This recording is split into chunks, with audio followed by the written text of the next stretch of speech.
sesión virtual. ¿Se recuerdan que estamos hablando de las escrituras públicas y que ya hablamos de su definición y la vamos a repetir siempre que hablamos de escritura pública para que se nos vaya quedando?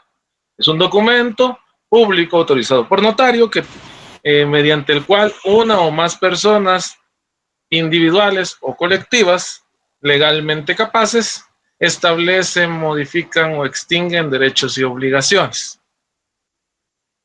Se clasifica en escrituras principales o matrices, reguladas en el artículo 29 del Código de Notariado, escrituras secundarias, accesorias o complementarias, reguladas en el artículo 36 del Código de Notariado, y escrituras canceladas, reguladas en el artículo 37 del Código de Notariado. Dicho eso, recordamos que la estructura de las escrituras públicas, y básicamente la escritura en general de los instrumentos públicos, porque la escritura pública es el formato base de estructura de los instrumentos públicos, tiene una introducción, un cuerpo de desarrollo y una conclusión. La introducción tiene un apartado que es el encabezamiento, que para decirlo en términos simples lo vamos a definir como el momento en que el notario identifica o redacta los datos generales del instrumento. Son todos los datos generales de identificación del instrumento y quién lo autoriza. Datos generales incluyendo a quien lo autoriza. No quiere decir que van a poner todos sus datos generales ahí. En la segunda parte de la introducción encontramos la comparecencia, que ahí sí colocamos los datos generales de identificación. Las partes que comparecen a celebrar el contrato o la diligencia de la cual se va a dejar constancia en la escritura pública, así como aquellos auxiliares necesarios para poder llevar a cabo la diligencia. ¿Por qué menciono los auxiliares? Porque también ahí tendría que identificar si hay traductor jurado o intérprete, tendría que identificar si hay testigos de conocimiento o de abono para los casos en que una de las partes no puede identificarse, etcétera, etcétera, etcétera. Entonces, con eso completamos, bueno, en esa parte de la comparecencia, además de los datos de identificación que vamos a colocar, también vamos a acreditar los datos con que los parecientes demuestran o presentan acreditando su calidad. Es decir, vamos a identificar los documentos en que sustentan su calidad los comparecientes, ya sea que vayan a actuar en nombre o representación de otro, o que se requiera necesariamente de una calidad especial para poder comparecer. Es decir, que requieran presentar la naturaleza de su calidad. Y lo que vamos a hacer básicamente es tener a la vista los documentos e identificarlos brevemente en el instrumento. Después de eso vamos a indicar dentro de esa misma comparecencia que hemos visto los documentos y que habiéndolos tenido a la vista son suficientes de conformidad con la ley a nuestro juicio para el acto o contrato. A esto se le llama, vamos a calificar los instrumentos o los documentos que se nos ponen a la vista. Siempre dentro de la comparecencia vamos también a consultarle o a preguntarles abiertamente para que en forma expresa ellos lo digan a las partes si son o si están en el libre ejercicio de sus derechos civiles, de lo cual vamos a dejar constancia. La fórmula que normalmente utilizan los notarios es básicamente copiar casi lo que dice el código en respecto a que se deja constancia que los comparecientes nos aseguran hallarse en el libre ejercicio de sus derechos civiles, o que me aseguran hallarse en el libre ejercicio de sus derechos civiles. Y finalmente, siempre de la comparecencia, dentro de la comparecencia, después de esto, vamos a indicar, tal y como lo establece el artículo 29, vamos a indicar cuál es el contrato o el acto del que van a dejar constancia a través de la escritura pública. En consecuencia, al terminar eso, vamos a indicar quienes comparecen con el objeto de que se celebre contrato de compraventa, contrato de mutuo, contrato de distribución, contrato de sociedad, etcétera, etcétera, etcétera, etcétera. Esto va a depender de la naturaleza jurídica del vínculo del cual pretenden dejar constancia en la escritura. Y vamos a indicar brevemente, eso es algo que regularmente los notarios hacemos, una fórmula que utilizamos, vamos a indicar de conformidad con las siguientes cláusulas escriturales. Ya les había explicado yo la vez pasada que en la escritura son cláusulas y en el acta son puntos. En la escritura son cláusulas porque son acuerdos cerrados, son párrafos cerrados que contienen disposiciones que son conclusivas en sí mismas, mientras que en el acta son puntos porque simplemente estamos haciendo una descripción de hechos, un informe circunstanciado de lo que estamos viendo. Básicamente esa es la principal razón. Entonces son puntos que llevan un orden correlativo.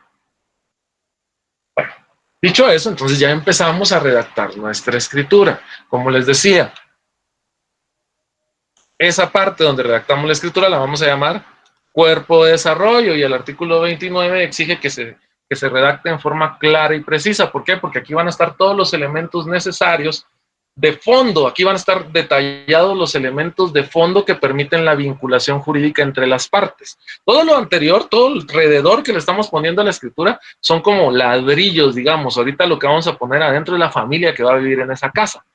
Eso quiere decir el contrato, las condiciones de fondo, los elementos que le dan vida al negocio jurídico, de los cuales tenemos que hacer una redacción clara. Por ejemplo, si es un contrato de mutuo, tenemos que decir por qué las partes van a estar ahí, qué es lo que van a hacer, y para esto también llevamos un orden lógico, porque evidentemente vamos a decir qué quieren las partes y lo vamos a ir ligando o amarrando con el conocimiento que tenemos de derecho civil, derecho mercantil, derecho notarial, etcétera, para que quede en forma clara, precisa y conforme a la ley en estos apartados, en estas cláusulas. Pero como les decía, también va a tener un orden lógico. Vamos a iniciar, como siempre, por el inicio, como la lógica manda. Vamos a indicar las razones por las que están ahí, los antecedentes. Vamos a indicar en ese apartado de antecedentes, vamos a exponer las razones que los llevan a celebrar el contrato, los derechos que pretenden poner en juego mediante el contrato, básicamente la forma como ellos acreditan que pueden disponer de los elementos que van a disponer para realizar la vinculación, y cualquier otro dato accesorio que sea necesario para identificar esos derechos o alguno de los elementos sobre los que posteriormente van a convenir o acordar. Básicamente aquí sentamos las bases de la negociación. Es decir, vamos a decir, por ejemplo, si es una compra-venta, Juan es dueño de una casa y Pedro tiene $100,000. Juan quiere vender esa casa en $100,000, esa casa es de tal tamaño, está en tal lugar, y Juan se la quiere comprar pagándole con un cheque. Entonces vamos a acreditar básicamente cosas sencillas. En la primera vamos a acreditar, bueno, Juan tiene una casa y la quiere vender. ¿Dónde está? ¿Qué tamaño tiene? Etcétera, etcétera. Y después ya van a convenir ambas partes las condiciones en que van a realizar esa venta. Esa segunda parte es como un mini desarrollo dentro del desarrollo. En la primera sentamos las bases generales, o creamos, para que lo entendamos mejor, creamos el contexto que va a dar origen a los convenios que más adelante vamos a dejar plasmados en la cláusula. Entonces, la siguiente parte que va a tener es una parte donde vamos a referir precisamente los convenios a los que van a llegar. Una casa que se quiere vender, antecedentes o parte expositiva. La segunda parte, que son los convenios, la parte dispositiva, vamos a indicar, Juan se la quiere vender a Pedro por el precio de 100,000 quetzales y las siguientes condiciones. Ahí establecemos las condiciones en que se va a llevar a cabo la vinculación.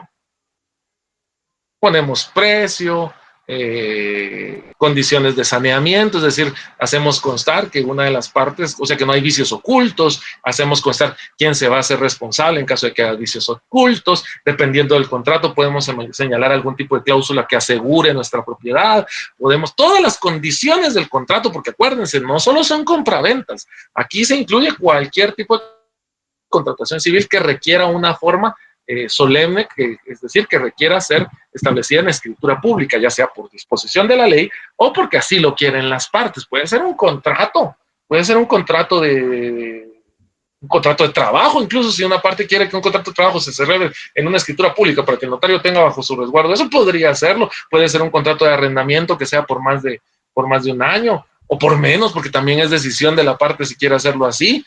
Va a gastar más, pero si es su deseo por la cantidad que implica, también la ley se lo puede exigir, etcétera, etcétera. Entonces, todas esas condiciones que van a depender del contrato en particular, las vamos a colocar en esa parte dispositiva. ¿Y por qué las vamos a poner ahí? Porque en esa parte dispositiva es donde básicamente, como su nombre lo indica, las partes disponen, es decir, sientan los fundamentos del acuerdo. Convenio en sí es la carnita del contrato. Y una vez hecho eso, vamos a tener una parte final que es de aceptación.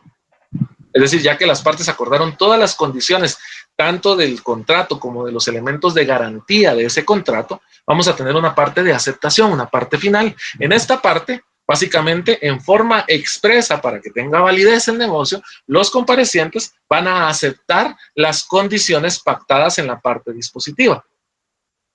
Cuando ustedes ya lo ven en la práctica, se dan cuenta que es muy sencillo porque básicamente indicamos que las partes aceptan en forma expresa todas y cada una de las cláusulas del presente contrato. O Juan acepta la venta que por este acto se le hace.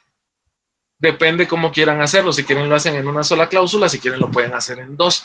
La cosa es que tiene que constar expresamente la aceptación de las partes de los convenios a los que llegaron o en los que lograron acuerdo en la parte dispositiva. Entonces tenemos que el cuerpo de desarrollo va a tener tres partes.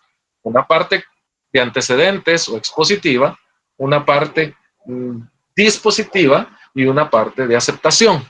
Y vamos a ver cómo sería una redacción o un modelo de redacción de estas circunstancias. Y quedaría más o menos lo que hemos visto. Algunos lo habrán visto en su momento y poco a poco van a ir viendo cada vez más esto y lo van a entender. Este es el cuerpo de una escritura pública, un modelo de escritura pública para que ustedes lo tengan más claro. Y colocamos, primera, manifiesta la vendedora. ¿Se acuerda que ya los identificamos en la comparecencia? No colocamos el nombre. Bueno, si queremos lo colocamos, pero ya para no ser repetitivos y hacerlo corto, ya podemos colocar solo la vendedora, que es propietaria de la finca inscrita. Nos está dando el antecedente, porque ella está ahí. Es propietaria de la finca inscrita al Registro General de la Propiedad de la zona central, porque ese es el nombre del registro de la propiedad. Tenemos dos registros. El Registro General de la Propiedad de la zona central y el segundo registro de la propiedad de Quetzaltenango. El nombre correcto del primero es este, Registro General de la Propiedad de las Zonas Centrales, el que está en la zona 1, y el nombre correcto del segundo es así como se los dije, Segundo Registro de la Propiedad de Quetzaltenango. Y está inscrita en ese registro al número de finca, digamos 100, folio 100 del libro 25 de Guatemala.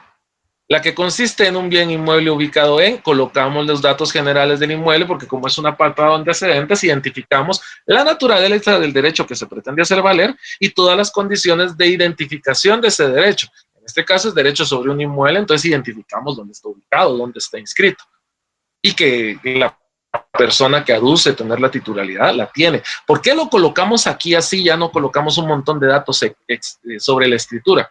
Primero, por gusto del notario, porque si ustedes quieren colocar los datos del testimonio, casi que transcribir el testimonio que les está presentando la parte, pues si quieren háganlo. Es muy poco técnico y muy poco práctico, pero mientras cubran la ley y no dejen ininteligible la escritura, pueden hacerlo. Pero en términos generales, ustedes como notarios ya tuvieron a la vista estos documentos que acreditan eso, por eso lo colocan así.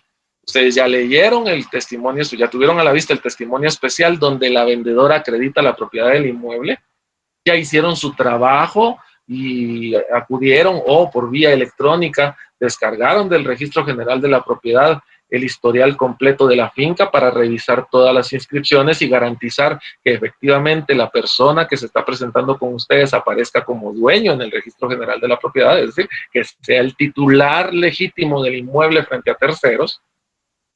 Y además, le pidieron los datos de identificación del inmueble para poderlo ubicar. ¿Por qué? Porque muchas veces se ha dado que, si bien es cierto, las personas tienen todos los datos de identificación, falsean la información de ubicación del inmueble y les presentan una gran casa hermosa y resulta que no es exactamente esa casa, sino el baldío de atrás. Entonces, ustedes notarios diligentes saben que para evitar todo eso, porque parte de su trabajo es garantizar que eso no ocurra en una diligencia que ustedes van a autorizar, también verificaron la ubicación del inmueble y que efectivamente las partes están conscientes de qué es lo que están comprando. Y por eso es que ustedes lo colocan así. Todo eso que les estoy diciendo lo realizan al momento de hacer la calificación jurídica notarial de la documentación que se les presenta, lo que hablamos hace rato al principio. Entonces lo hacen ahí. Señalan las medidas y cualidades de la dirección. medidas y colindancias, indican datos generales, solo generales, como les digo, si quieren colocan todo, pero solo generales, del testimonio que se les puso a la vista.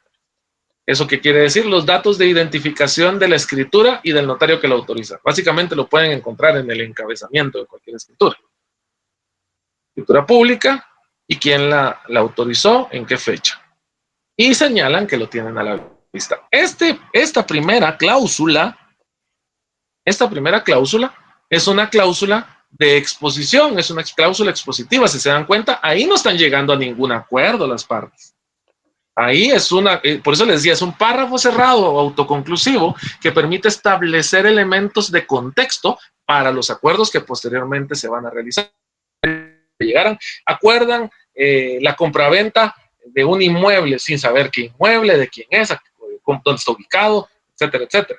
Entonces, todos estos primeros elementos de la parte expositiva son elementos de contexto. ¿Qué tantos elementos de contexto va a tener el cuerpo de desarrollo de esa escritura pública? Eso va a depender del tipo de contrato que se esté realizando. Por ejemplo, yo he tenido a la vista contratos que realizan empresas con distribuidores y en ese contrato básicamente ponen 1000 cosas, son como 5 contratos en una sola escritura, porque esa es otra cosa. Las escrituras públicas no es obligatorio que tengan un solo contrato. Ahora, por técnica, yo les recomiendo que cuando vayan a hacer escrituras públicas tengan un solo contrato y si tienen más de un solo contrato, tengan una vinculación directa, porque los vicios de uno podrían afectar el contenido completo de la escritura y traerse todo lo demás abajo. Entonces es muy importante que podamos entender eso y que por técnica, por criterio del notario, distinga cuándo vale la pena hacer o elaborar un instrumento público con 3 o 4 contratos en el mismo y cuándo vale la pena mejor dejarlo limpio solo un instrumento público. Pero como les digo, dependiendo de si es uno, son varios, el tipo de negociación, el tipo de contrato o de vínculo que pretenden hacer, que puede ser notarial, administrativo, judicial, etcétera, etcétera, eso va a depender la extensión de los antecedentes o parte expositiva que tenga su escritura. ¿Y por qué se los digo así? Porque muchas veces nosotros nos centramos y como el ejemplo fácil que todos los notarios que damos este curso, bueno, no todos los notarios, porque hay quienes se extienden bastante más y me respeto por eso, pero a veces no da tiempo. Entonces, para que ustedes comprendan con facilidad que no solo es identificar esto, sino que va a depender del vínculo jurídico que se está celebrando, entonces se usa el ejemplo de la compraventa de bien inmueble, que es el más sencillo. Pero, por ejemplo, puede ser un contrato con condiciones muy específicas derivadas incluso de acuerdos celebrados entre las partes previamente y que tienen que servir como antecedente para poder definir las siguientes cláusulas. Todo eso va a ser en la parte expositiva y por eso les digo, no se centren en que la parte expositiva solo es una cláusula. No, así se enseña por razones académicas, de tiempo y de complejidad. Pero la parte expositiva va a contener el contexto general que va a servir de base para los acuerdos que se van a elaborar en la parte dispositiva del cuerpo de la escritura. No sé si me están comprendiendo, ¿está claro? Estoy hablando, no sé si me están escuchando, si se oye. Sí, sí, licenciado, muchas gracias. Sí, licenciado.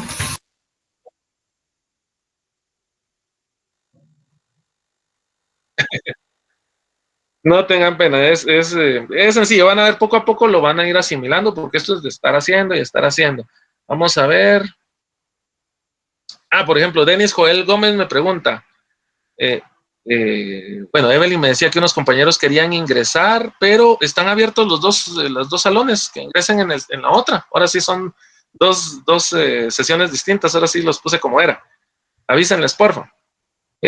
Denis Joel me decía, licenciado, buenas noches. ¿Usted nos podría ilustrar con un instrumento público con varios contratos? Un ejemplo sencillo, un contrato de distribución que al mismo tiempo tenga una garantía hipotecaria y al mismo tiempo sea una opción de compra. O sea, son 3 contratos. Desde el punto de vista civil, son 3 vínculos jurídicos que se pueden elaborar en una sola escritura. Y eso es de la vida real, porque de hecho yo vi bastantes de esos y aparte me tocó a litigar atacar un contrato de esos precisamente. Resulta que en la parte de distribución señalan que los contratantes, uno el que tiene los bienes, le va a entregar a otro, para ponerlo así sencillo, 1000 botellas de determinado líquido bebible. El otro, o más bien le va a entregar hasta 1000 botellas de líquido bebible. Y el otro le va a ir pagando por cada botella conforme se vayan vendiendo, porque se las va a dar en consignación, la cantidad de 10 quetzales. Y a él solo le van a dar hasta 1000 botellas. Entonces, así lo tienen. Ahí termina, digamos, en términos generales, esa vinculación, un contrato de distribución. Va a distribuir las botellas que se le dan a consignación. Como garantía de ese contrato, van a celebrar una hipoteca, porque resulta que él no tiene un bien, pero su familiar sí. Entonces celebran en ese mismo contrato una garantía hipotecaria por el monto, el equivalente al valor de 1000 botellas, en el que se da como garantía hipotecaria el inmueble tal y tal. Y aparte, dentro de la vinculación de la distribución, se estableció que le iban, en ese mismo contrato hay un arrendamiento de mobiliario que le van a dar, que son los bienes donde se van a colocar las bebidas en consignación, y ese mobiliario se lo van a dar en arrendamiento por un precio X, pero después de 10 años él puede decidir devolverlo o dar una cantidad y quedárselo, una opción de compra, o un leasing, digamos, en ese tiempo. Y toda esa contratación estaba en una sola escritura pública. Entonces, eran 3 vínculos jurídicos de naturaleza distinta, aunque mercantiles todos. Bueno, sí, mercantiles todos. Civil, el de la hipoteca, pues. Pero eran 3 vinculaciones jurídicas distintas que iban a estar consideradas en un mismo instrumento público. Se puede hacer. Ahora, ¿cuál es el problema? Si por alguna razón cometemos un error de forma o de fondo que invalide alguno de esos 3 y por lo tanto traiga a consecuencia la no aplicación del instrumento público, porque ya no puede surtir sus plenos efectos, nos vamos a pasar llevando los otros 2. Por ejemplo, en ese caso que yo litigué, eso pasó. Encontré un error que tenía la escritura que iba en un solo documento, y con eso me pude traer los 3 documentos. No quiere decir que siempre va a pasar así. Si ustedes son diligentes, pueden hacerlo, pues, pero va a quedar a criterio de ustedes. Eso es a lo que voy. Pero sí se puede, Denis. No sé si con eso le respondo. No sé si le quedó claro. Cristian Danilo Villalta Esquivel señala, en conclusión, la parte expositiva dependerá del tipo de instrumento público a faccionar, ¿verdad? Exactamente. Básicamente, ustedes tengan en cuenta que lo que van a dar ahí es contexto, y por lo tanto ese contexto va a depender de 2 cosas, una objetiva y una subjetiva. La cuestión tanto contexto poner va a ser de qué derechos se va a disponer en la parte dispositiva. Si es una compraventa, evidentemente vamos a tener que acreditar todos los elementos relacionados con la propiedad de lo que se quiere vender. Si es un mutuo, todos los elementos relacionados con lo que se pretende hacer. Si es una cuestión ordenada por un juez, pues evidentemente vamos a colocar, como señala el artículo 29, la transcripción de la orden judicial por la cual estamos celebrando el contrato, etcétera, etcétera, etcétera. Y la parte subjetiva, nuevamente, el criterio del notario. ¿Qué tanto poner y qué tanto no poner? Lo básico, o más bien, lo que tiene que hacer el notario es colocar lo más básico, no extenderse demasiado para que no pierda claridad y precisión su escritura, pero va a quedar a su criterio, porque va a haber cosas que es importante mencionarlas para que se comprenda después el alcance de las disposiciones. De lo contrario, no se podría. Pero como dijo Cristian, va a depender del instrumento público, no del instrumento público a faccionar, sino del contrato que se va a contener en ese instrumento, porque acuérdense que el instrumento son las paredes. Estamos dando forma jurídica a una negociación de carácter civil, mercantil o laboral, administrativo, etcétera, etcétera, etcétera. Pues al darle forma a cualquiera de esas negociaciones, es decir, vamos a meter esa familia en esa casa. Entonces el contexto va a depender de qué familia sea. Entonces no va a depender del instrumento público, porque por lo general va a ser una escritura pública, sino que va a depender del contrato que se realice, que se vaya a celebrar.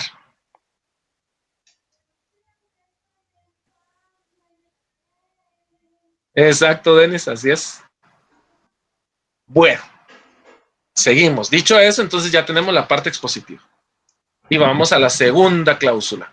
Expresa la vendedora que por este acto vende a la compradora el inmueble identificado en la cláusula precedente por el precio de 1.000.000 de quetzales, el cual le fue cancelado mediante cheque de caja número 100 de fecha 5 de agosto de 2024 del Banco Industrial. Aquí incluso del Banco Industrial por 1.000.000 de quetzales, pagadero a Juan Pérez, y que incluso ahí podría haberse colocado de la cuenta tal, aquí le faltó, de la cuenta tal del Banco Industrial a nombre de Juan Pérez, el nombre del comprador, pagadero por 1.000.000 de quetzales, pagadero a la vendedora, y que en la venta se incluye todo de cuanto de hecho y por derecho le corresponde al bien objeto del contrato. Esto puede variar. Esta parte, esto miren, ustedes lo van a ver seguido, pero no lo agarremos como que es obligatorio que en todo contrato vaya. Por práctica y regularmente así es, los notarios le colocamos con todo lo cuanto de hecho y por derecho le corresponde al bien objeto del contrato, por si de casualidad algún derecho como el agua o algún derecho de llave que no sabíamos que existía, no se hizo mención acá, cerramos eso para que no se considere un vicio oculto que no le dijeron al cliente.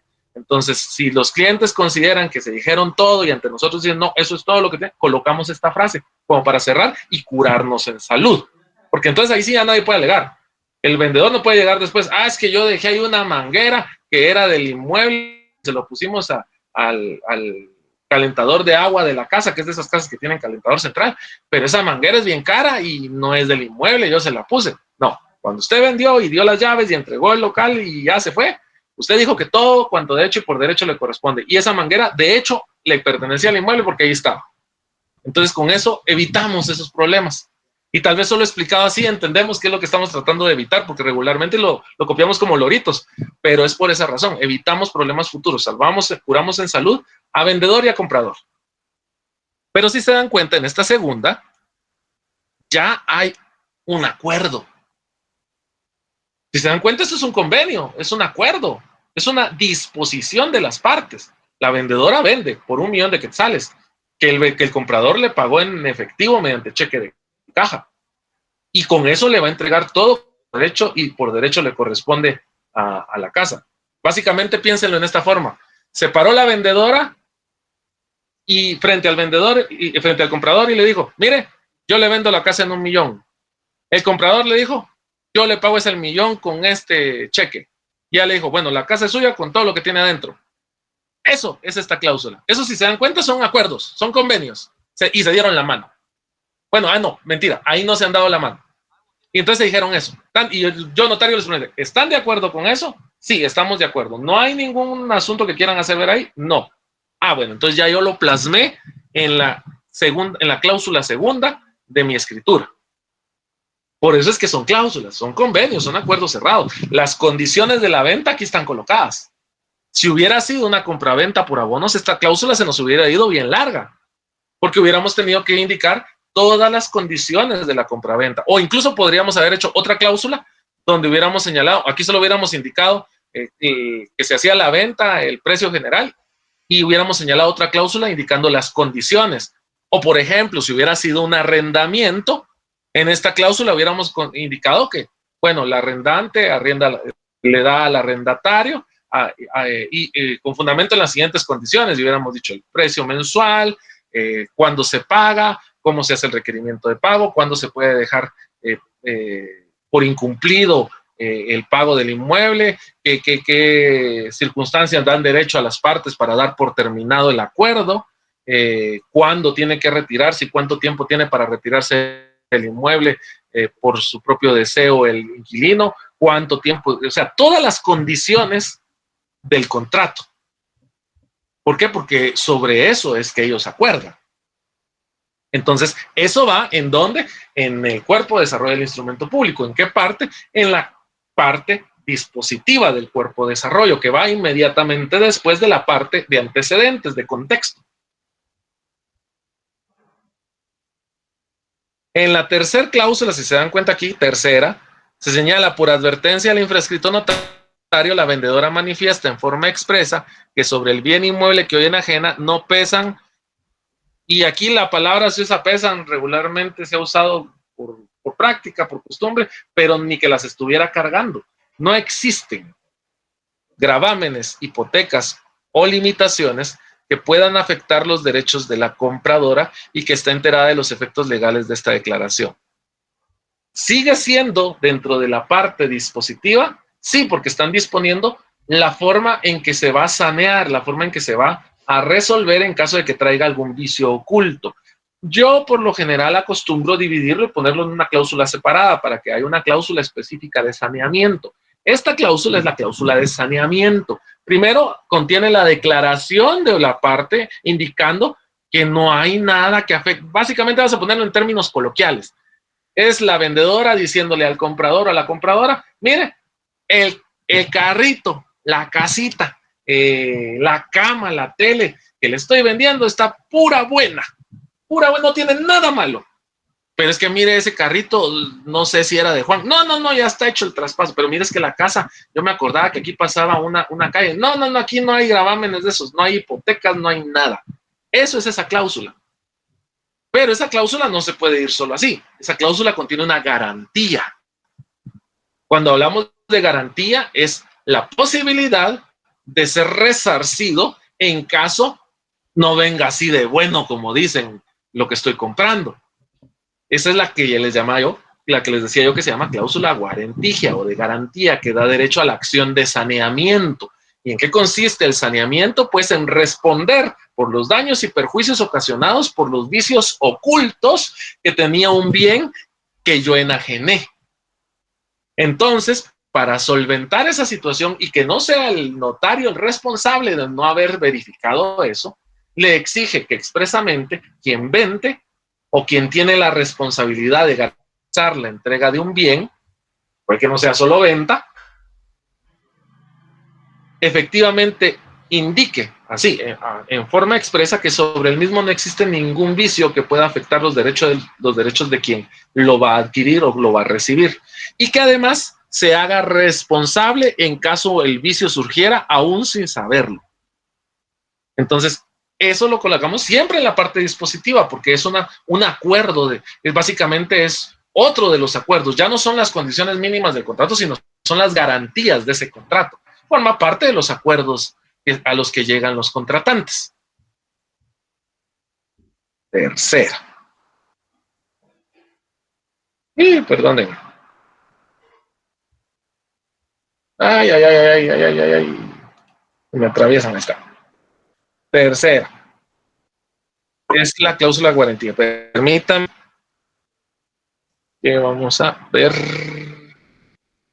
No sé si alguien levantó la mano. Sí, Olga Yamilet Zoom, buenas noches, cuénteme.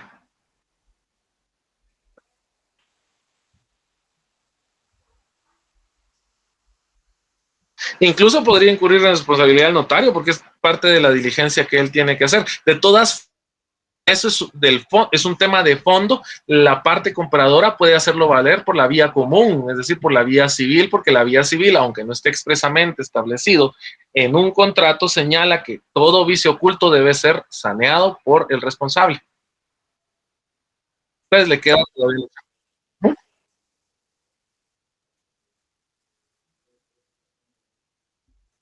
No, puede incurrir en daños y perjuicios por no hacerlo constar, porque le va a costar un poco más acreditarlo a la parte que tenga que hacerlo valer. Pero de todas formas se lo va a exigir, o sea, los daños y perjuicios del notario por no hacerlo constar, pero de todas formas se lo puede exigir a la vendedora, de conformidad con el derecho civil.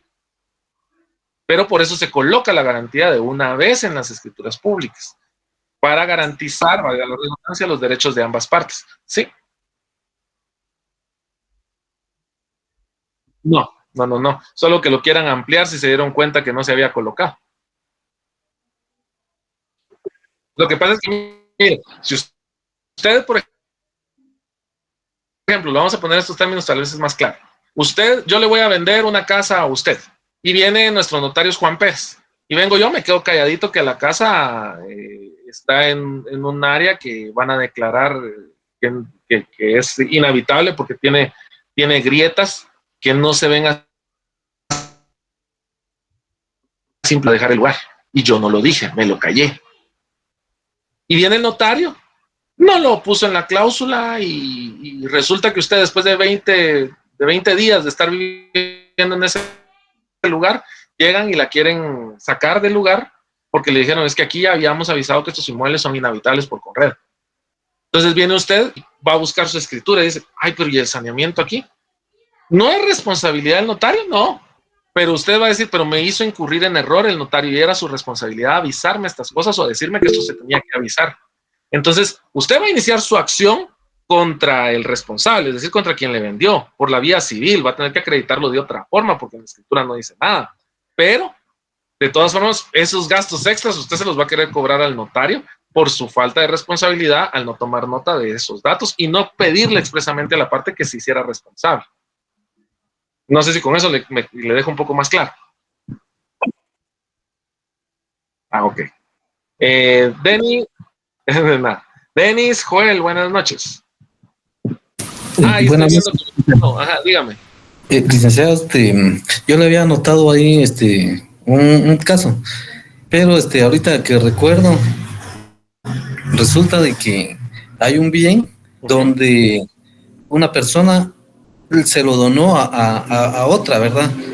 Pero antes, esta misma persona tenía su escritura matriz, donde ella desmembró una parte, pero le vendió prácticamente a una persona donde existía un camino o una servidumbre de paso, pero al final de donar dejó enclavado al otro predio, o sea, el resto de la finca. Es muy común, ajá. Licenciado, entonces, y muchas veces entonces se consigna de que el bien le corresponde al bien todo cuanto de hecho y por derecho le corresponde. Ahora, ¿qué pasa, licenciado? O ya se tiene que utilizar ahora la figura del previo dominante y previo sirviente, en virtud que la persona que donó falleció ya hace años. Cuando eso ocurre, vamos al derecho civil, derecho común. El derecho civil establece para las servidumbres, bueno, las servidumbres son derechos de propiedad en el que un predio sirve a otro predio, ya sea permitiendo el paso por vía aérea, vía marítima. Por eso uno es predio dominante y otro predio sirviente. El predio sirviente es donde se crea la servidumbre. Hay varios tipos de servidumbres. Están servidumbres voluntarias, donde la gente dice, bueno, yo voy a ceder esta parte para que pase energía eléctrica, abrevaderos, etcétera, etcétera, paso de una vía, etcétera. Y hay obligatorias. Dentro de las obligatorias hay unas que son públicas, como las de energía eléctrica, y otras que son privadas. La ley señala que ningún predio puede quedarse enclavado. Eso establece el derecho civil guatemalteco. Cuando lean servidumbres, ahí se van a dar cuenta. Ningún predio puede quedarse enclavado. Eso quiere decir que si voluntariamente no le han cedido una forma de acceder a la vía principal, lo puede exigir por vía judicial y en ese caso se va a establecer una servidumbre obligatoria de paso dictada por un órgano jurisdiccional. No sé si con eso le contesto. Sí, licenciado, muchas gracias. Y ahorita yo estaba viendo el fundamento en el artículo 786 del Código Civil. Exacto. Y sí, ahí encontré también la respuesta, Lick. Muchas gracias. Excelente, qué bueno. Ahí estamos. Entonces eso es lo que pasa. Pero ese tipo de cosas se las tiene que hacer saber, porque, por ejemplo, si no le dijeron que estaba enclavado su inmueble, porque hay gente, por ejemplo, que va a comprar un inmueble y pensó que había salida y cuando ve ya en escritura, en planos, no hay salida, el notario tiene la obligación de hacer ver estas cosas.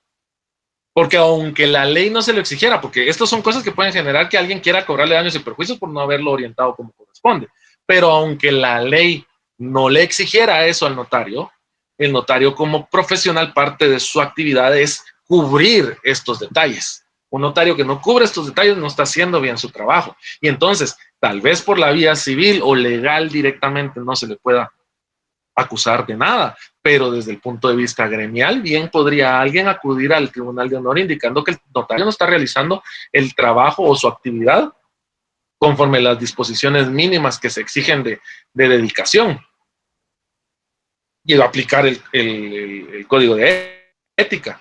Entonces, Por eso es que es importante que tengamos en cuenta esto. ¿Y por qué? Y básicamente el objetivo mío al explicárselos así es para que sepan por qué se está haciendo cada cláusula. No solo que sepan qué partes lleva la escritura, sino que sepan qué se coloca, por qué se coloca y qué efectos puede tener si no se coloca y cuáles son los efectos positivos si se coloca. Entonces ahorita estamos viendo el apartado en un modelo simple, de escritura simple, el apartado dispositivo, donde se colocan los acuerdos. Aquí se colocan todas esas condiciones. Incluso en el apartado dispositivo se puede colocar si tiene algún beneficio o derecho extra. Se puede colocar el tema de la paja de agua en algunos inmuebles que tienen sus propios títulos de agua, etcétera, etcétera, etcétera. ¿Por qué? Porque se hace entrega de todo. Una vez que terminamos la parte dispositiva,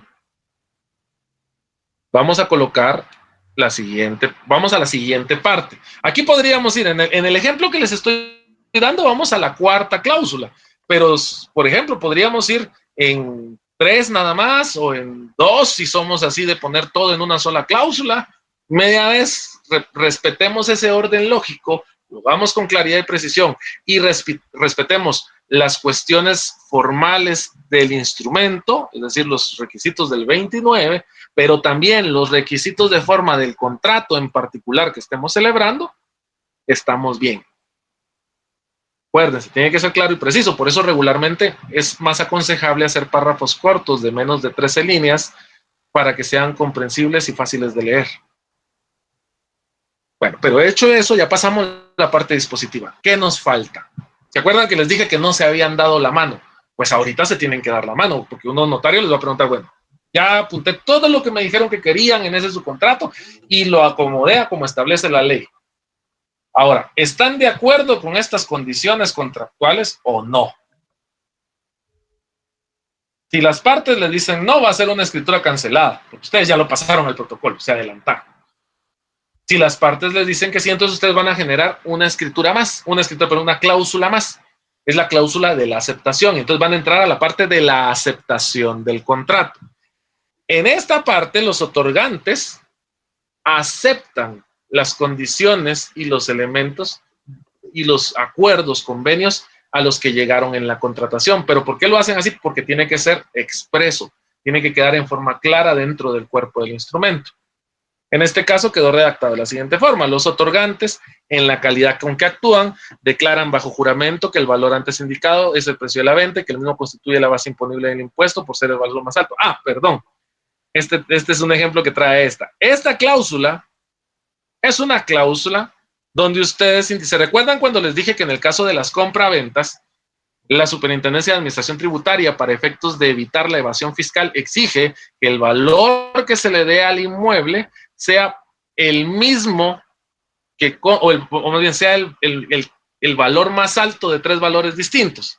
El valor que se encuentra en la matrícula fiscal, el valor con el que fue inscrito en el Registro General de la Propiedad o el valor de mercado, que por lo general va a ser más alto. El más alto de los 3, ese es el que espera la Superintendencia de Administración Tributaria que sea el que se tribute, porque de lo contrario de colocarle un valor menor, se paga menos IVA, es decir, se pagan menos impuestos y en consecuencia se estaría evadiendo el fisco.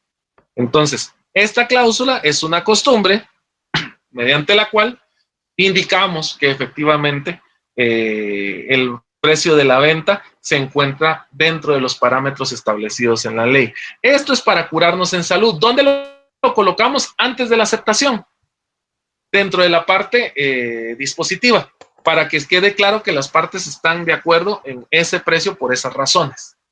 Como les digo, la parte dispositiva, al igual que la parte expositiva, que la parte de antecedentes, va a variar su extensión dependiendo del contrato en particular que estemos haciendo y de las condiciones extras de redacción que nosotros podamos incluir, como por ejemplo una cláusula garantizándonos que indicamos por qué razón es ese precio y que ese es el que es mayor entre los 3 posibles.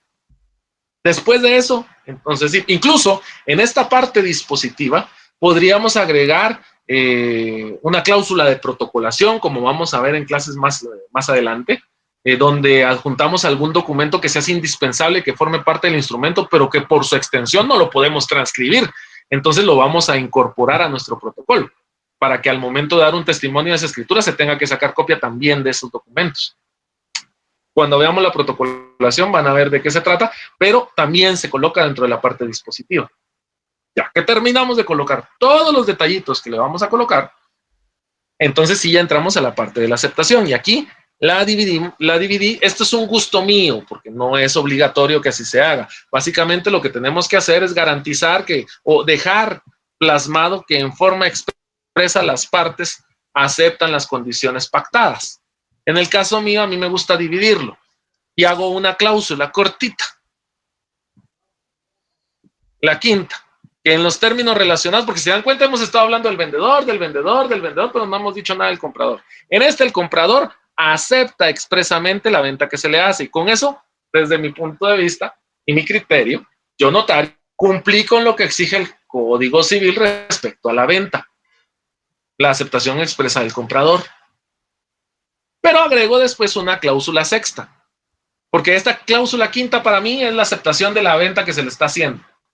En la primera cláusula dijimos que, o más bien en la segunda dijimos que el vendedor quiere vender un inmueble, valga la redundancia.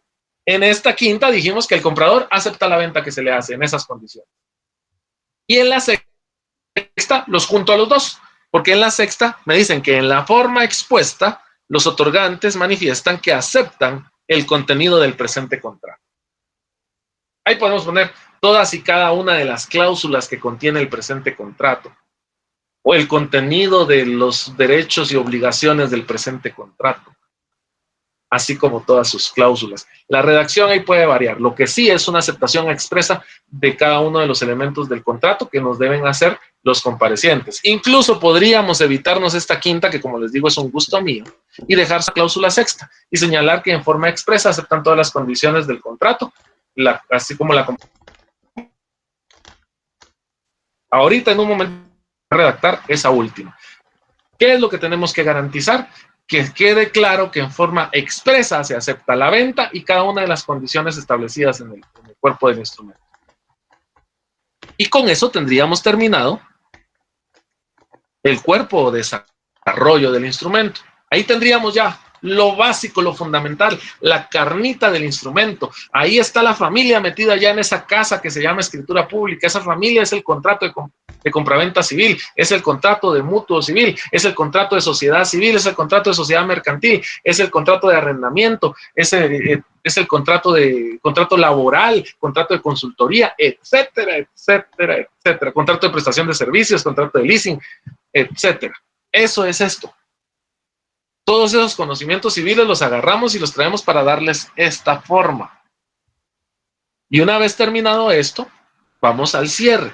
Entonces, ya vimos la introducción que tiene encabezamiento y comparecencia, vimos el cuerpo de desarrollo que tiene antecedentes o parte expositiva y dijimos que los antecedentes o parte expositiva es el contexto, son las circunstancias útiles que ayudan a la correcta interpretación de las declaraciones de voluntad que se manifiestan. Vimos que en el caso del ejemplo es la cláusula primera, hablamos de la estipulación o parte dispositiva, que es la declaración de voluntad de los otorgantes que da vida al acto o negocio jurídico que desean celebrar, reconocer, modificar o extinguir, redactada en cláusulas en las cuales también hay reservas y advertencias. Reservas como el caso del saneamiento, advertencia porque el notario advierte al vendedor que efectivamente en caso de vicios ocultos va a tenerse que hacer responsable. Entonces, eso que acabamos de ver en la parte dispositiva o la estipulación es precisamente el contrato como tal. Lo que pasa es que le dimos forma, por eso varía un poquito, pero si se dan cuenta, es en el Código Civil vemos que el contrato de compraventa, por el contrato de compraventa una persona se compromete a entregarle a otra a cambio de un precio, un bien mueble y se consuma con la simple tradición, digamos, así en términos sencillos. Eso que acabo de decir, trasladado a carnita, a algo técnico, práctico y que surte efectos, es la parte dispositiva del contrato. Que es una declaración de voluntad, acuerdos, convenios, pactos de las partes para celebrar el vínculo jurídico, para establecer esa vinculación. Como vimos, la cláusula segunda, tercera y cuarta era un ejemplo del formato de esa parte dispositiva o estipulación de las escrituras públicas. Y finalmente, vimos la aceptación, que es el consentimiento expreso de los otorgantes respecto al contenido y efectos del negocio jurídico que se está documentando. ¿Por qué lo colocamos? Por dos razones. Porque desde el punto de vista de forma y de fondo de los instrumentos públicos, para que tengan validez debe haber consentimiento de los comparecientes. En el caso de la escritura pública. Pero además, desde el punto de vista del derecho civil, para que un negocio jurídico sea válido, debe tener consentimiento que no adolezca de vicio. ¿Y cómo el notario acredita en un papel que hay consentimiento que no adolece de vicio? Pues redactando literalmente la indicación expresa de que las partes están de acuerdo en el pacto al que llegaron.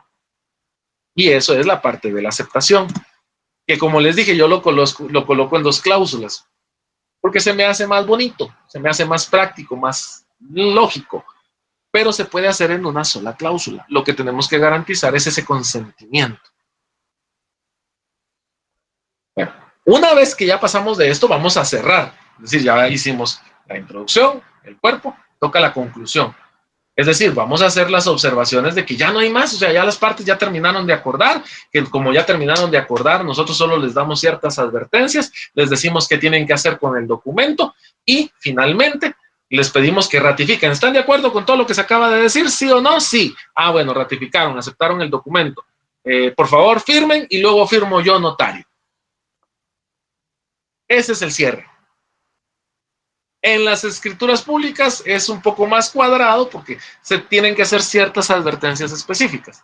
En las actas notariales es un poco más cómodo porque en las actas notariales por lo general el notario, como son del notario, entonces el notario hace las consideraciones de cierre, pero en ambos casos se refiere a que en el caso de las actas notariales ya no hay nada más que hacer constar porque el notario ya terminó de pasar su informe o de realizar la redacción de su informe detallado. Y en la escritura pública, básicamente, lo que va a decir es que da fe que las partes ya no tienen nada más que decir. Permítame, vamos a ver, creo que alguien me habló por acá. Denis Gómez, cuénteme.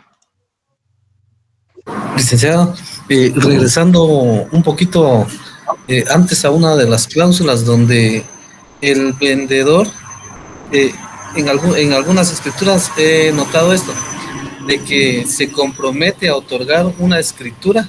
Yo creo que es a veces por error no error, sino porque no se consignó algo más que debía ir en el contrato, que tendría que ser por el fondo, digamos, de la escritura. Hay una cláusula donde se estipula de que se compromete a otorgar una escritura posterior. No necesariamente. Es que depende, mira. Si por ejemplo no se incluyó una cláusula en una escritura y nos damos cuenta antes de la firma, entonces evidentemente no vamos a necesitar poner una cláusula para que sea una escritura posterior, sino que simplemente o cancelo esa escritura y la vuelvo a redactar ya completa, o me di cuenta justo antes de imprimirla y bueno, agrego lo que faltaba y no hace necesario una escritura pública secundaria. Pero yo creo que lo que usted ha visto es un contrato de promesa de venta. Cuando uno promete en venta algo, se compromete a entregar ¿cómo se dice? A comparecer en una escritura pública de compraventa posteriormente. Entonces, en ese caso sí se coloca esa cláusula. Cuando operan las escrituras de ampliación, por lo general no tenemos una cláusula que diga, bueno, en caso de que falte algo, vamos a hacer otra escritura. Pero puede ser también, como les digo, no está escrito en piedra la redacción interna de las escrituras, que yo por práctica común mía y para garantizarme que no se vaya a echar para atrás o tener una excusa para que no me pueda decir que no, una de las partes, en caso yo encuentre un error en mi escritura después de que ya me la firmaron, o que por un rechazo del archivo de protocolos o un rechazo del registro de la propiedad tenga que hacer una escritura de ampliación y ya no quieran ellos ir, pues yo puedo agregar una cláusula donde se comprometen a que en caso de existir un error o de haber dificultades en la inscripción de los presentes derechos, nos comprometemos a elaborar la escritura de ampliación correspondiente. Se puede, no es obligatorio, porque no forma parte de la estructura básica de los instrumentos públicos, sino que sería como un chispazo del notario de decir, yo conozco a estas personas y sé que si yo me equivoco o ellos se equivocaron en algún dato y en el registro no me lo topan, ya no se van a juntar, a menos que yo los obligue. Pero ¿cómo los puedo obligar? Solo que digan la escritura, porque entonces ahí ya se comprometieron ellos a venir otra vez para hacer una escritura de ampliación si se da el caso, pero es una cosa del notario, no es obligatoria en la escritura para que tenga validez. No sé si con eso le contesto, Denis. Es correcto, licenciado. Okay. Gracias. Excelente. Bueno, entonces terminamos el cuerpo del instrumento y vamos al cierre, en este caso, de la escritura pública, pero recuérdense, lo usamos en forma indistinta también para otros instrumentos públicos de carácter protocolar, como el caso de las actas de protocolación, que usamos el formato básico de las escrituras públicas, que ese es el que se señala. Pero dicho eso, pasamos a la conclusión o cierre. Vamos a tener primero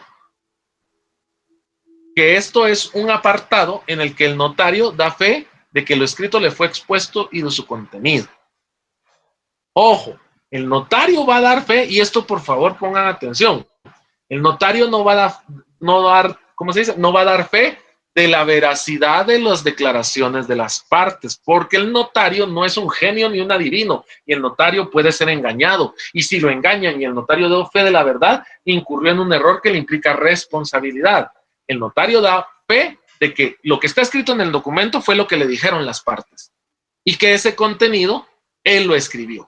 Por eso el notario da fe de lo expuesto y de su contenido, no así de la veracidad de los actos. De hecho, ni siquiera el registro de la propiedad da fe de la legalidad del contenido de las escrituras, sino simplemente opera las inscripciones que correspondan de conformidad con la ley. Y dense cuenta, cuando revisen, y ya lo vamos a ver cuando veamos la forma de reproducir los instrumentos públicos, van a ver que el registro de la propiedad en su razón coloca que no se hace responsable de alguna ilegalidad que esté detrás del instrumento público que están inscribiendo. Por ejemplo, al registro general de la propiedad se presenta una escritura de compraventa de una finca y resulta que el registro de propiedad la opera, y al registro de propiedad le dijeron, mira, esto lo autorizó el notario tal, todo está en orden, pero resulta que el notario y todos los vendedores fallecieron curiosamente en circunstancias bien raras, y después se descubre que no eran tan raras, porque cuando le tiran a uno se muere. Pero eso no lo sabía el registro de la propiedad. El registro de la propiedad le dijeron después que ahí había un vicio del consentimiento. El registro de la propiedad va a tener que retrotraerse de esa inscripción, pero no va a incurrir en responsabilidad porque con su inscripción no convalidó la ilegalidad con la que se hizo la escritura. A eso se refiere también el notario. El notario no convalida la ilegalidad que no pudo suponer. Por ejemplo, nosotros no sabemos si con nosotros, y para darle fe de legalidad a un tema de una compraventa de un bien inmueble, resulta que alguien está amenazado, pero no nos dijo. O que deriva de negocios ilícitos que nosotros no conocemos. Entonces, por eso nosotros notarios no damos fe más que de lo que ellos nos dijeron y de lo que pudimos tener a la vista. Más allá de eso, no. Entonces, el cierre es básicamente esa parte donde damos fe y autenticamos. Como dice, como establece el Código de Notariado, no es obligatorio dar fe en cada una de las cláusulas. Con una sola vez que lo haga el notario al final del instrumento, es suficiente. Hay quienes por gusto y por su propia estética, digamos, dan fe un par de veces, o por el uso de la palabra lo usan más veces, pero con una vez que se haga al final es más que suficiente.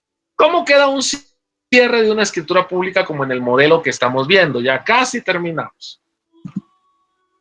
Básicamente en el modelo colocamos yo el notario, doy fe. Ahí estamos, ya dimos fe. Que todo lo escrito me fue expuesto, como les decía, y de tener a la vista la documentación relacionada. Hay quienes hacen un breve resumen de los documentos que tuvieron a la vista. Se llevan un poco más de espacio, pero con el hecho de indicar que se tuvo a la vista toda la documentación que ya se identificó a lo largo del instrumento, es suficiente. B, que advierto a los otorgantes la obligación de pago de los impuestos que gravan el presente contrato, porque la obligación no es del notario. Acuérdense, aquí es un contrato entre partes que el notario da fe de los acuerdos, pero las partes tienen la obligación de pagar los impuestos que correspondan. Así como la obligación de presentar el testimonio de la presente escritura al registro respectivo. Nuevamente, la presentación de las escrituras no es obligación del notario, pero regularmente el notario lo realiza como parte de la misma contratación de sus servicios.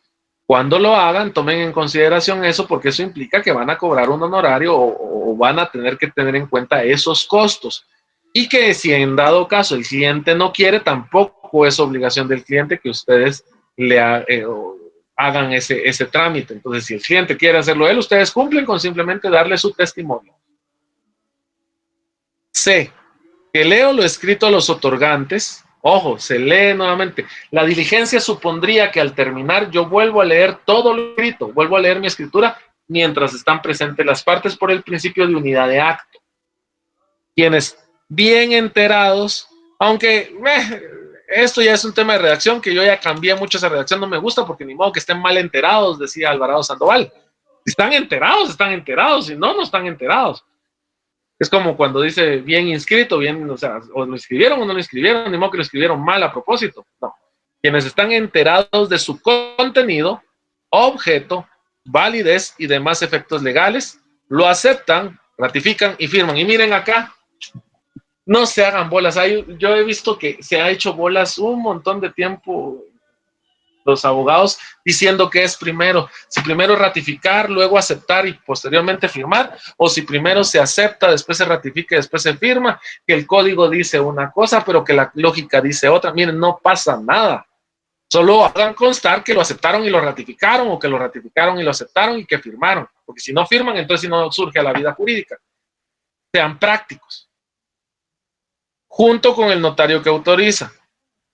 Tampoco es una redacción tan apreciable, pero quería que la vieran para poderles decir. Ni modo que lo firmen al mismo tiempo, agarren sus marcas listos fuera y todos firmamos. No, firman y así mismo lo hace el notario que autoriza y posteriormente lo hace el notario autorizante y posteriormente lo hace el notario o después lo realiza el notario, después el notario coloca su firma. Cualquiera de esas fórmulas es buena. Lo que tienen que hacer notar es que el notario también firmó. Las firmas de vendedor y comprador, indispensables porque si no firman hay que cancelar la escritura. Seguido de las palabras ante mí y la firma del notario. ¿Por qué ante mí? Porque en esta escritura firman las partes. Recuerden que el ejemplo que estamos viendo es una escritura de compra-venta. Pero, por ejemplo, en un instrumento público, como un acta de protocolación que sea ordenada por la ley, no va a haber un vendedor y un comprador, no van a haber partes, solo va a ser el notario. Entonces, en esos casos, el notario no va a colocar ante mí, sino que va a colocar por mí y ante mí, que es el equivalente a decir, lo hice yo solito. Y ahí va a terminar su escritura pública. Ahora, este cierre se divide en las siguientes partes. El cierre, formalmente dicho, que es básicamente la frase donde hago constar que ya ahí terminó, que doy fe de que eso pasó. Yo, notario, doy fe a que todo lo escrito me fue expuesto y de tener a la vista la documentación relacionada. Ese es el cierre en sentido estricto. La parte de advertencia, que es una mención que el notario hace de los efectos legales del acto o contrato y la obligación que tienen de presentar el testimonio al registro respectivo y que queda redactado en la literal B, que advierto a los otorgantes la obligación de pago de los impuestos que gravan el presente contrato, así como la obligación de presentar el testimonio de la presente escritura al registro respectivo. Luego, el otorgamiento como tal. ¿Cuál es el otorgamiento como tal? Donde aceptan, ratifican y firman, o donde ratifican, aceptan y firman. Comprende la lectura del instrumento, la cual obligadamente debe hacer el notario, salvo los casos de testamentos en que el testador tiene derecho de designar a la persona que debe leer el testamento de no hacerlo él mismo, y que comprende la literal C, que señala que leo lo escrito a los otorgantes, quienes enterados de su contenido, objeto, validez y demás efectos legales, entran a la parte de ratificación y aceptación que les decía, que es la manifestación expresa de que los otorgantes consienten el contenido y efectos del instrumento público elaborado, lo cual confirman al firmar el mismo. y que queda redactado como lo aceptan, ratifican y firman, y que les digo, no se hagan bolas, si lo ponen de una u otra forma es igual de válido. Y finalmente la autorización, que consiste en la firma del notario precedida de las palabras ante mí. Junto con el notario que autoriza, firma vendedora, firma compradora y ante mí y la firma del notario. En el protocolo no es obligatorio que el notario selle porque las hojas están registradas a su nombre. Su obligación de sellar se da en los instrumentos públicos extraprotocolares, es decir, aquellos que van en hojas de papel bond, porque esos no entrega el original. En eso su obligación es sellar. En estos casos, en los instrumentos públicos protocolares no es obligatorio el sello del notario. Sin embargo, si lo colocan, tampoco está prohibido. Es decisión del notario. Solo quiero que lo sepan. Bueno. Y ahí tienen su escritura pública. Ahorita sí, ya la vimos. Había Denis, era una promesa de compraventa. Ahorita sí, ya lo vimos. Entonces, ya tenemos el modelo y el formato de nuestro primer instrumento público, que son las escrituras públicas. Cristian Danilo Villalta Cabal me había preguntado, no había visto su pregunta. Cristian exactamente había preguntado, ¿el uso del sello del notario al momento de cerrar un instrumento público es necesario o obligatorio o no? Ya que el código no lo indica. En el caso de los instrumentos públicos protocolares, no, porque el documento, el papel en el que se están realizando es papel sellado especial para protocolo que el notario compró con su clave de notario. Que hay un registro y que en el testimonio, o más bien, que en los atestados de su protocolo a final de año lo va a incorporar esas compras, esos comprobantes de la SAT de compra de papel sellado especial para protocolo. Entonces ahí no es obligatorio porque la ley no lo exige. En el caso de los instrumentos que son extraprotocolares, sí requieren que vaya la firma y el sello del notario. Y en el caso de los testimonios, es decir, las reproducciones del instrumento, los registros les van a exigir que lleven el sello y la firma del notario en original. Entonces, en esos casos sí, pero en el caso del protocolo, exactamente, el código no lo indica, Cristian, pero no es obligatorio. Si quieren, lo hacen. Bueno, dicho eso, no sé si tienen duda respecto a lo que acabamos de ver. Licenciado, buenas noches. Buenas noches, Luis. Cuéntame. ¿De qué va a depender las cláusulas que va a llevar el instrumento? O la escritura pública en este caso. ¿Cuántas cláusulas?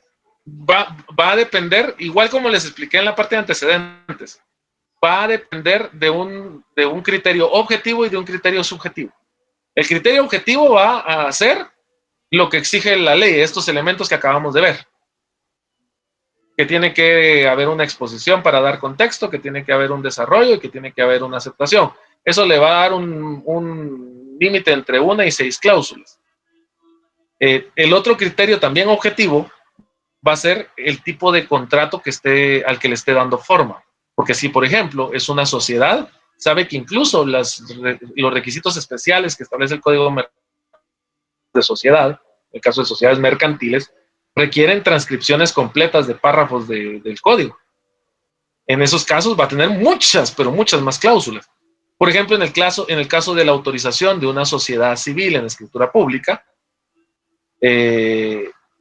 o una asociación en escritura pública, una ONG en escritura pública, va a requerir que coloque el reglamento de funcionamiento y las condiciones básicas de administración de la sociedad y de la asociación, las condiciones de nombramiento de sus autoridades, y eso le va a ir generando aumentar la cantidad de cláusulas que va a realizar y el número de hojas de protocolo que le va a llevar.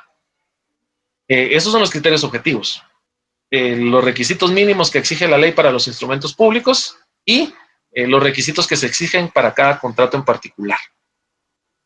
Y el criterio subjetivo, es decir, su criterio como notario y su capacidad de resumen. Porque si usted es muy bueno para resumir, probablemente lo que alguien va a decir en 5 cláusulas, usted lo va a decir en 2 en forma muy clara y precisa. Y también el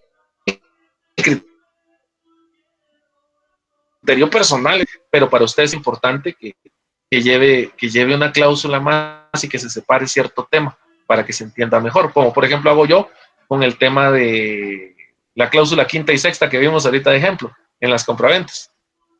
Que a mí me gusta separar la aceptación y dividirlo en dos porque en mi mente divido la aceptación civil y la aceptación notarial, pero es una cosa mía, no es que así lo diga la doctrina, es mi gusto y mi criterio para que sea más claro.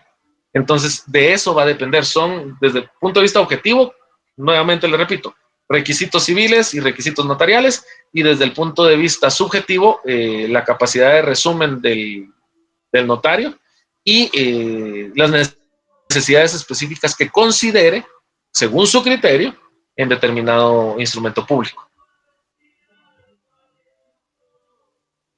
No sé si con eso le dejo más claro. Sí, muchas gracias, Lee. Como había mencionado que podía ir en una cláusula y que a su gusto lo hacía en dos. Sí, sí, es por eso. Es por eso. Porque depende de esos dos, tanto los temas puramente objetivos de requisitos como también su gusto de redacción. Lo que tiene que garantizar es que no se haga bola la gente que lo va a leer, para decirlo en términos bien sencillos. Eso significa claridad y precisión. Si quieren ponerle 100 cláusulas, pues pueden ponerlo siempre que sea claro. Bueno, ¿alguien más, compañeros? ¿Tienen dudas o estamos claros con esto?